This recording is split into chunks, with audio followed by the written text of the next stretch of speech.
the hell, guys? What is going on? I don't even know where to begin with this. What? This is the most ridiculous thing I've ever seen. Alright, on the bench today we have this Audison. It's the AV5.1K. Audison amplifiers are hecking expensive, and they are their own bespoke circuit design. So you are paying for the engineers' R&D into this circuit, and they are very well built, very well assembled amplifiers. This thing is chunky. She is a heavy boy. Now, the amplifier in question here came with a note, and it says, "Hi Sam, amp is booting, sending a pulse to the speaker outputs," it's important, "then rebooting in a loop." So that tells us that 9 times out of 10 we're going to have an output section failure, and now it may be an output MOSFET or transistor, or multiple output MOSFETs or transistors that are shorted. So when the power supply section generates rail voltage for the outputs, that rail voltage, instead of waiting there at the MOSFET or transistor for pulses and stuff to create an audio signal, is just shorting straight through and being sent straight to the speaker terminals. Alright, so let's take a peek inside this very expensive 5-channel and see what we have. Okay, wow, this is a freaking city and a half, as you would expect. Okay, I'm not instantly familiar with this exact circuit. I actually don't think I've worked on this exact model of Audison before. So let's just go through the circuit together and see if we can figure out what we've got here. An inductor on both the plus 12 and ground. We have a couple of little upright driver cards just here. I imagine these will drive the power supply FETs. You've got one per side. A couple of Zeners, a couple of SOT89 package transistors, B, E, and DF. Yeah, they're power supply drivers. A couple of loose leads though, I have to say, like something as simple as that, a small oversight in a vibration environment, you know, that could rub and short out if it essentially. Let's pull this out, seeing as we can. A couple of TL494s. Okay, 2 TL494s on this card. So maybe there's one TL494 per power supply, like side. Over here on this card we have A1 CPUs. So, oh, is this going to be a programmable IC, like an MCU or something? We have another upright card here, which is called DLD1. Now this has, this is going to be an output driver of some kind. This has an IRS 20124S. That is a driver that I recently saw actually on, I think it was a JL Audio. This has some pretty heavy packaged transistors on it. Could either be heavy drivers for some of the output MOSFETs, maybe the sub-channel. We have a definite Class D filter network here. I've got a couple of big inductors, a couple of big film caps. So this is probably going to be our sub-channel, these MOSFETs here. And then over here, looks like we have some transistors that are likely to be in class AB. Yes, I think this is going to be class AB because we have little transistor kind of pushers here which will push transistors up against to get thermal conductivity to the transistors which are on the heatsink, which will be controlling bias perhaps. We have what I imagine is emitter resistors here for the class AB channels, and then we have a very complex filter network preamplifier circuit here. We have probably what looks like data links on the side here. We've got these kind of network connectors type connections here. We've got AD link and AC links. There's going to be data probably passing through those, I imagine.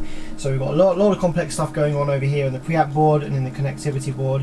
There is a lot to take in here, especially without a schematic. I don't know whether I'll be able to find a schematic for this, but as always, I always like to tackle things without a schematic first because I learn easier, and sometimes it's just actually quicker to do it that way. So what we're going to go ahead and do with the multimeter is just go across all of the output transistors that we can see, especially on the class AV side, to see whether we find any shorts across any of the transistors that we are testing. So let's just start with this one here, nice easy access.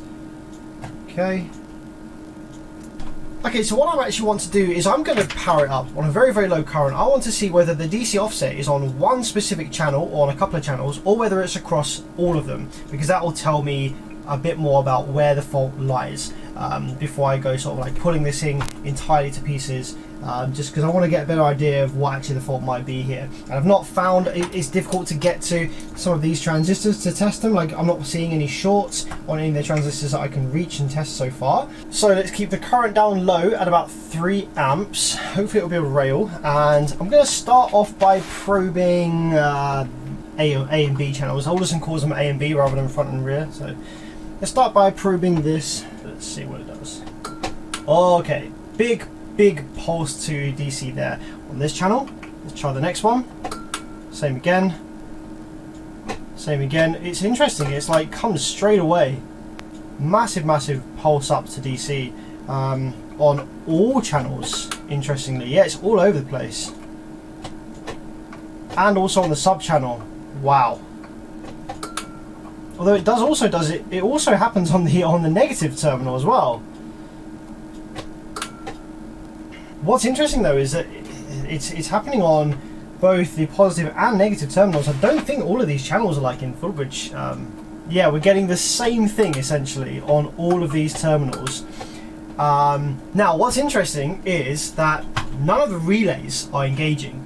So we're not actually connecting the terminals to the output transistors yet. But we're getting like a bunch of DC on there, which is interesting. Let's go ahead and probe the actual transistors themselves, see what they have on them.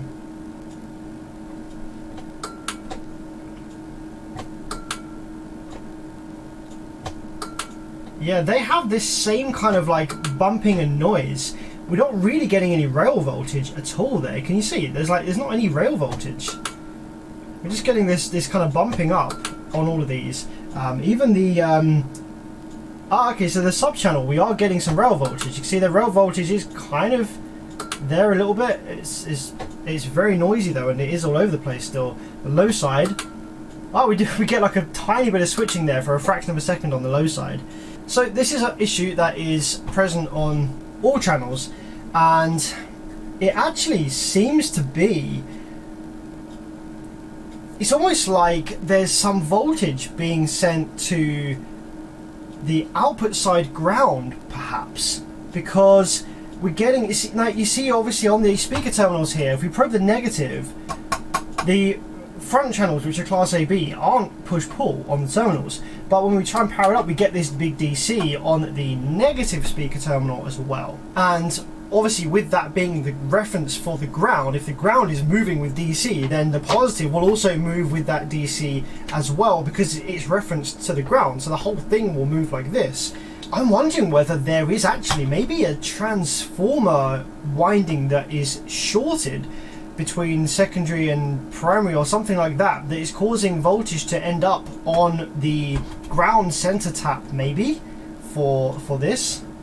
One cool thing we can do, because a lot of the drive circuits and control circuits and stuff like that are actually in headers, we can just pull out a bunch of the kind of drivers for each of the channels and just see if that changes how it's turning on. So for example, we could very easily remove the drivers for the class AB channels here. And this is the driver for the sub channel because it has the pair of class D drivers on it. Oh, it does. It actually, there's not as much DC there anymore. On the sub channel we do actually have, oh wow, a big swing to negative rail on the sub channel. It's like it changes what it does every time I power it.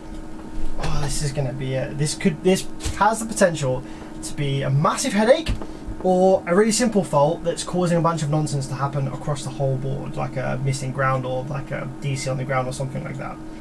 Actually, no, you know what? The positive rail isn't even steady. Positive rail is showing at 37 volts there, and if we apply the remote, positive rail instantly jumps up to sort of 70 and then jumps back down again. So the second I touch, you see the remote, as I touch the remote, the voltage comes up there by about 12 volts. So a couple of things here. It could be that this amplifier uses a separate output side ground, and my oscilloscope is currently grounded to just the main power supply ground. So I might need to run a little wire here to connect the two grounds of the amplifier together, the output side ground and the power supply ground together, and that will allow me to see exactly what's going on and on the output section a lot easier. So I've just run a small jumper wire here from the output side ground, which is on the negative speaker terminal, to the main ground, which will combine them. So let's power it up again. I'm going to probe one of the positives on the speaker terminal this time, see what happens. We should have the power supply. Okay, so the power supply doesn't turn on now. We have 0.1 amps worth of current draw, but the power supply isn't coming alive. Alright, I've just removed this ground jumper to see if that's causing this. Oh yeah, it is. Why doesn't it like having the grounds connected to each other? That should be fine. Yeah, literally, as soon as I remove the ground jumper, the amp starts to come on. That's interesting. There's no rail voltage on this channel at all. This is definitely a channel, right? I guess. We've got a couple of transistors over here. So it seems like rail voltage is missing from this channel, which is weird. It's weird. There's just like so much DC floating around all over the place. Like the sub channel comes to life there, but is offset by a load of DC. But connecting the grounds together shouldn't prevent the amp from coming on like this. I'm still kind of confused at the fact that there's no rail voltage on this channel over here. We have this NPN and PNP is forming one channel with a couple of drivers or bias or whatever, and then we have another channel here. So just two transistors for this channel and this channel. The other channels, we actually have two transistors per NPN and PNP. So these are slightly beefier, so these will be able to play down into a lower resistance. So I imagine that these channels here are probably 4 ohm stable. These ones here are going to be 2 ohm stable, 2 ohm stable.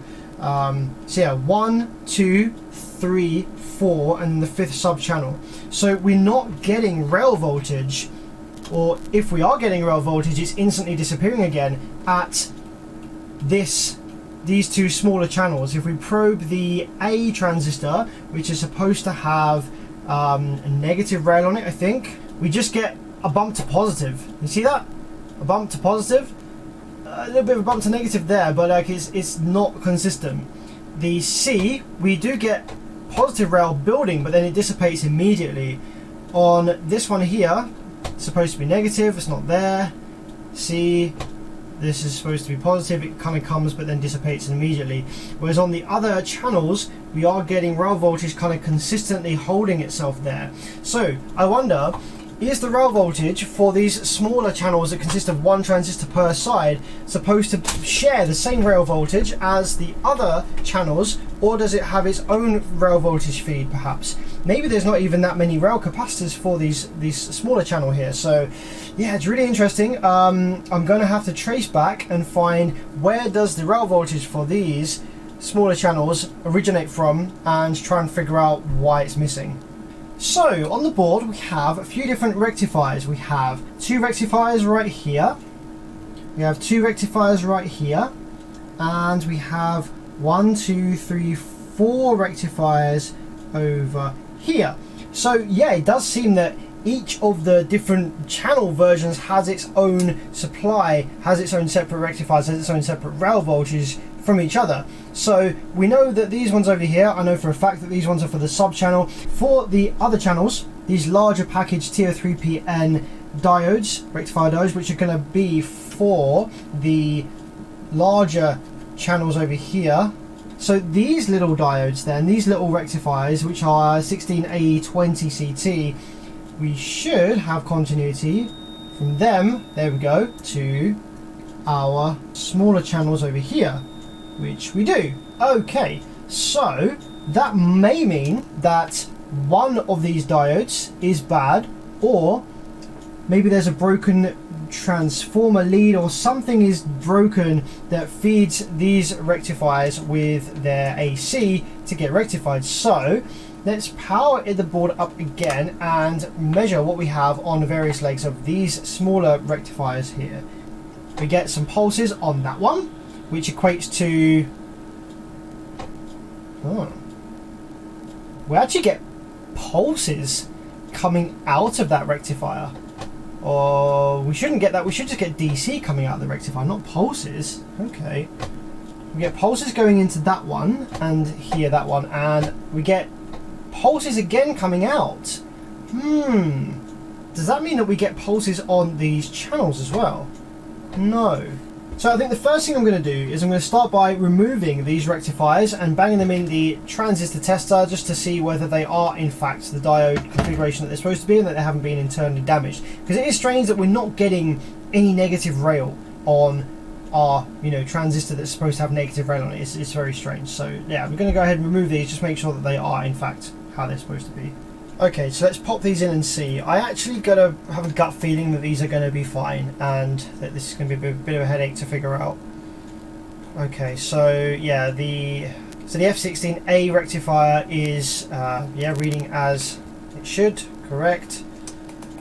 And the C again reads correctly as it should. So yeah, okay. So the only reason that we would have like a sort of pulse on the output of the rectifier is if the voltage that it's rectifying is being pulled down to ground very quickly, which will cause it to kind of create the voltage and then drop and then create it, and that would look like a PWM of some kind, but actually it's just DC that's forming and then being pulled down, forming, pulled down. What doesn't really make a lot of sense though is why are we not getting negative rail like at all, even a little hint of it. It's almost like there's a missing kind of ground reference or center tap reference for where these are. So not sure if you can tell, but this is new ground for me. I wouldn't say it's out of my depth, but it's very new, very different, strange fault, not quite sure, never seen this before. The rectifiers are fine, but rail voltage just is missing negative rail. Where the hell is negative rail on this smaller channel? It doesn't make any sense. I'm curious to try powering it up with these rectifiers actually removed from the circuit. If there is an issue caused by them being there or by further down in the circuit after them, I want to see whether not having them there allows the rest of the board to power up or stay active or behave differently in any way. So let's power up. I'm going to probe the sub channel again just because I saw that switching before. Okay. Drawing 2.8 amps. Ooh, okay. It does actually come on and stay on, which is interesting. There's no Class D switching. Oh, okay, now it's doing weird shit. Oh my goodness, the sub channel is all over the freaking place. Okay, it does come on and stay on. As you can see, it comes on, stays on.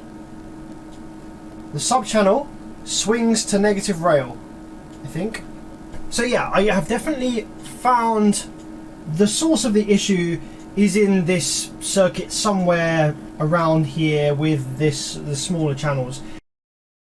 One of the issues is that it seems that some auxiliary voltages, some like supply voltages for parts of the drive circuitry, seem to be derived from this smaller lower rail voltage that the smaller channels uses, because we've got a couple of transistors here which are going to be for, there's a couple of Zener diodes, a couple of transistors, so these are voltage regulator circuit, and obviously without the rectifiers in, these aren't generating the required supply voltages, so they're probably going to be something to do with the drivers or something like that. So that's why we don't have any switching on the sub channel at the moment. Because we're missing some auxiliary voltages there. But it is interesting that the rest of the circuit now powers up and doesn't go into protect anymore. We do still have like DC on all of these other channels over here, and you can see that. But this is referenced to main ground, so I don't know. Oh, okay, so we were drawing quite a bit of current there at the end. Don't know if you saw there, if you noticed the current meter was drawing quite a bit of current there. Oh yeah, wow, the current. Oh, holy shit, something smokes. Something smokes. What smokes? We only have 1.2 amps worth of idle current drawn now. We have a lot of rail voltage. What the hell just smoked, though? This whole grounding thing is driving me nuts, and it's caused me to waste a bunch of time. So, what I've done now, what seems to happen with this amplifier, okay, is when the amplifier's off, with no remote applied, the output side ground is tied to the main ground in a way that my scope can read it and it reads correctly. The second voltage is applied to the remote, it's almost like a transistor turns on or off or something changes, and then all of a sudden the output side ground is not shared with the main ground, and actually everything floats on negative rail essentially. So when I'm probing these two smaller channels, okay, with how I had it configured before, it looked like there was no negative rail being generated, because basically the second I applied the remote, negative rail became the ground reference for some reason. However, what I've done now is I've floated my scope, so my scope is now not connected to ground, main ground, any ground in any way, and I've just got a little wire here coming off my probe to the output side ground of the amplifier. So if I probe the power supply, it's not going to look right. See, it looks really weird, goes into the negative rail voltage, whatever, but if I probe the outputs now, I do get the correct thing on the screen. So if I zoom in a bit, we can see here that now if I probe this small channel here, I do in fact get negative rail, and I do in fact get positive rail as well. Okay, so we are getting rails on this small channel, so that's not the issue. So why is the amplifier pulsing on and off then? The sub-channel was switching initially. I might have screwed that over by whatever smoked, because the sub-channel was actually giving switching pulses, but now it's not. So when this amp first came to me, it was power cycling, and when I was probing anything with my oscilloscope probe connected to common ground, the amplifier's main common ground, it appeared that there was lots of DC offset on the speaker terminals, both positive and negative, which didn't really make any sense, and led me to believe that there must be some ground issue or something there. Maybe something is pushing rail voltage onto the center tap of the transformer. Something is weird about that. So after a while of poking around, I discovered that actually when the remote is applied to the amplifier, it seems that the ground point shifts from common ground instead becoming negative rail, or some negative rail voltage, some negative voltage. So it looked like when I was probing with my oscilloscope probe in the amplifier, when I applied the remote and the ground position changed, the ground level changed, it looked like I had a lot of DC offset. That wasn't actually the case. I wasn't getting DC offset, it's just that the ground position was changing, so it made DC appear on my scope screen. So what I did was I decoupled my oscilloscope from the ground, and I just hooked up a ground wire directly to my oscilloscope probe, as you saw, and then I was able to read both positive and negative rail voltages correctly. Everything looked fine, but I was getting a big swing to negative rail on the B channels, on the B side channels of this amplifier, which was here. The B side channels are these ones here, these larger ones with the two sets of transistors. After we were doing some testing and something smoked on the board, I saw a little bit of smoke, I don't think the camera made it out. The little bit of smoke was actually something to do with the sub-channel. So I actually removed all the sub-channel FETs, because I found one of them was shorted, but it was shorted only gate to source. Not any of the others were fine. It was just shorted gate to source, which was really, really strange. The actual diode inside of the FET and everything like that is still fine, but there is a short between gate and source there. Very, very strange failure mode of that MOSFET there. And there's only one of them. And with the sub-channel MOSFETs removed, this is the bit that doesn't make any sense, but with the sub-channel MOSFETs removed and the amplifier coupled to main ground again, not coupling the ground to the output side ground, just having the oscilloscope and the amplifier main ground sharing a ground, the amplifier not only comes on, but also we don't have any DC offset on the B channels anymore. The amplifier comes on, the relay clicks in, it's drawing 1.6 amp idle current. We have a little bit of DC offset, but there is a slight difference between the two grounds. There's 5 volts worth of difference between the two grounds here. See that? About 5 volts on the scope there, but everything's working perfectly as intended as far as the other channels go. Now with the sub-channel, so maybe the sub-channel or the sub-channel drive circuit had something to do with the fault all along. And with the sub-channel, if I probe the high side and low side, this is a full bridge sub-channel obviously, so let's have a look at this side first. So turn the amplifier back on again, we have high side with positive rail on drain and nothing on gate and source apart from the little 5 volts there, that's just fine. And this is the low side of this half of the bridge. We have low side with nothing on the drain as it should, and then on the gate and source we have negative rail. That's correct. However, this half of the subchannel, this half of the bridge if you like, the high side seems fine. Yep, positive there, that's fine. Nothing there, 1 and 2. However, this low side FET, we have negative rail on the source, nothing on the drain, but 10 volts on the gate. Not only do we have 10 volts on the gate, but when I apply the remote and disapply the remote, it moves. This is the weirdest thing I've ever seen. So look at this, right? On the source of this low side FET, we have negative rail. This is with the amplifier off now. Negative rail on the source of the low side FET. Amplifier's off, negative 46 volts. And we also have that on the gate. There or thereabouts. Yeah, we have that on the gate as well, because the gate and the source should be the same. We don't have any drive circuit connected whatsoever. No drive circuit connected, no nothing like that. So yeah, we should have just the same voltage on gate and source. However, with the amplifier on, the second that I touch the remote, right, literally the instantaneous second that the remote is put on, this gate jumps up to 10 volts. See that? Literally, the second I apply the remote, the low side gate jumps up to 10 volts. What the hell is that about? And you know what? I don't even have the power supply turned on. Look, power supply on, off. Power supply is off. There's no power going into this board. Right? The second that I apply the remote, right? So the fucking power supply is not even turned on. But the second I apply the remote, you see that? It jumps up from negative rail where it should be to basically 0. So, what?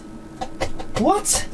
That means that when the remote wire has a connection to the 12 volts, because that's how the remote works on this power supply setup that I've got, the pedal just connects the 12 volt from the power supply to the remote wire through the pedal, right? So it seems that when 12 volts is connected, it seems that when the 12 volt power terminal is connected to the remote terminal, even though there's no voltage on there, it's affecting this low side. What the hell, guys? What the hell is this?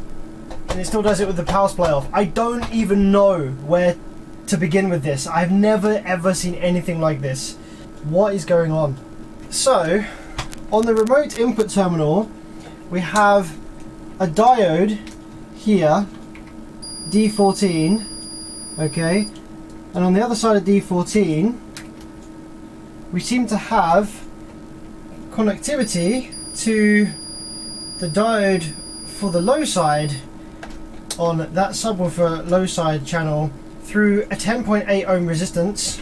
So somehow, some way, there's a 10.8 ohm resistance between the remote input terminal and the low side gate on this output here. What? Guys, I found it!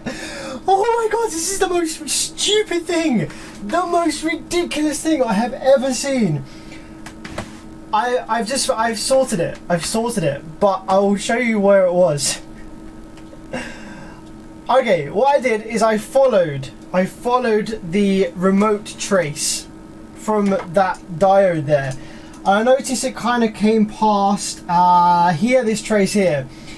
Now this, okay, this leg, this little component leg was just sitting over the trace like that. And it seems that it has rubbed the little trace underneath it. So this one right here, I think this is I think one of the gate resistors, right, for the low side. That was rubbing on this trace, which seems to be the trace for the remote, okay? So, yeah, if we probe the remote over here, you can see that we have continuity to the remote terminal, okay? And if we probe this, we can see that we have continuity to the low side gate through this resistor, this 10 ohm resistor. And this component leg was making a short to that trace because it was like just touching on it, and it had obviously just rubbed a little bit over time, a little bit over time, and you can actually see the little bit of copper exposed there on that trace where that had been rubbing through. What the hell? What? How did I find that? How is that possible? How did that happen? I am bamboozled right now. This is the most ridiculous thing I have ever seen. I can't believe that. Just, that's all it was. I think that's all it was. So that did kill one of the sub-channel output MOSFETs. It wasn't dead when it came in, but because I was powering it up, powering it off, trying to figure out what the hell was going on. Like, just to confirm, this kind of fault is not the kind of fault that you would ever expect, or it's so random to look for, because no normal failure of any of the components over here in this amplifier, from being driven too hard, vibration damage, normal component failure, anything like that, would cause a situation like this. This kind of scenario of, oh, when you apply the remote, the ground level shifts and the low side gate for one side is freaking, like, as a result of that being connected to part of the remote turn on circuit, that would never happen. You would never have the remote turn on circuit ever connected to the low side gate in any way, shape or form in any amplifier, apart from in this case where a trace was literally touching another trace. This is so random and weird, and yeah. I have no words. I have no words. So no wonder I was confused as hell with what this fault might be. I was like, oh, maybe it's this, maybe it's this, maybe it's this, and I was getting so thrown off course by things that I saw on the scope screen that didn't make any sense. And wow, fingers crossed, it just killed the FET. Fingers crossed, it didn't take out anything on the driver card for the sub channel. I don't think it did. I did run my multimeter over these drive ICs just to see what they were doing. I think the solution now is obviously with that component leg moved off of the tray so it's not touching anymore, is to power this amplifier back up again. Just make sure that we have all the correct voltages on that low side gate now, that it's not being pulled down or pulled around by the remote turn on circuit. Okay, negative 46, negative 46, and yeah, now when we apply the remote and not apply the remote, it doesn't make any difference, obviously, because it shouldn't do. Yeah, that's fine, that's how it's supposed to be. Alright, so with that now behaving as it should, let's put the drive card back in for the sub channel without any FETs fitted. I don't know if this drive circuit will give me pulses on the low side gate without FETs in there. I haven't really had much experience with the 2012 4S drive IC in this regard, but yeah, let's plug it in and first of all see whether we have any heating or anything, see whether there's any problems with what the drive looks like on that sub channel. 1.5 amps worth of idle current, 1.7 amps, so we don't get any pulses there. You can see that one of them there jumps up, and that will be turning the FETs on and now off again. You see that? So power amp up, amps powering up, clicks in, relay clicks in, now off. Now one of the MOSFETs going to turn on and then off again. That doesn't look like good behavior to me. That looks like a bit sketchy. I'm not sure how I feel about that. If we take the trusty thermal imaging camera and power the board up, we can see that initially this bottom drive IC gets a fair bit hotter than the top one. There's 4 beefier FETs mounted. These are the original spec ones. I found a few I had in stock. So let's just see whether that makes any difference. I doubt it will, because these drivers heating to different amounts is not something that looks like it's correct, but let's just see what it does. Anyway, we get a swing to negative rail on one half of the outputs. Oh, hey, we actually had some switching there for a moment. He'd be trying. Oh. So, okay, I think the issue then is not the chip that was getting hot, 45 degrees. I think the issue is the chip that was not getting hot, hot. So I think I will replace the chip that was pretty cold and not doing anything and see if that changes anything, because that's probably what it is. So this top one wasn't doing anything at all, it was just stone cold, so let's get that out of here. Okay, that's the original chip removed.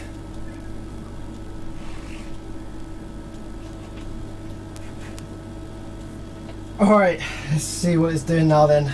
New drive IC. I'm going to probe this one this time, because this is the one that wasn't doing anything before.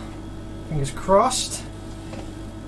Oh, look at that! We have drive. Okay, we have drive on both sides. Oh, guys, you've not a good idea how good that is to see. Oh, right, so amazing stuff. Unfortunately, I can't test this, like I said, with a signal. I can't plug a sub in and make sure it's working with the sub and everything because I don't have any way of connecting an analog RCA signal to this amp without reverse engineering which pin is the analog input pin on this board. I don't really fancy doing that. I think the issue from this amplifier clearly was that the low side gate of one of the sub channel sides was shorted through a trace and leg on the bottom of the board to the remote turn on trace. And although that was causing issues when I first got it in, through trying to find the fault, it ended up causing damage to that sub channel. Unfortunately, very annoying.